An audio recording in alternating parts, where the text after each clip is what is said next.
కర్ణుడు మధ్యందినటువంటి మార్తాండుడైపోయాడు ఆ రోజు మధ్యాహ్న యుద్ధంలో. అయిపోయి భార్గవాస్త్రాన్ని ప్రయోగించాడు, పరశురాముడిచ్చిన అస్త్రం. ఆ అస్త్రాన్ని ప్రయోగించడం వల్ల పాండవ సైన్యం అంతా అయిపోయి అసలు యుద్ధభూమిలో నిలబడిన వారు లేరు. అందరూ వెన్నిచ్చి పారిపోతున్నారు. ఆ పారిపోతున్న సమయంలో ఈ గొప్ప ఘోషనంతటినీ కూడా కృష్ణార్జునులు గమనించి ఈ సమయంలో మనం కూడా కర్ణుడి ముందుకు వెళ్ళడం మంచిది కాదు అర్జున. ఎందుచేత అంటే ఆయన దుర్నిరీక్షుడై ఉన్నాడు, చాలా ఉత్సాహంతో ఉన్నాడు.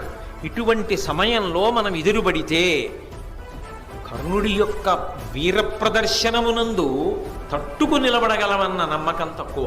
కాబట్టి కొంతసేపు అసలు కర్ణుడి ముందుకి వెళ్ళాలి అన్నాడు కృష్ణుడు.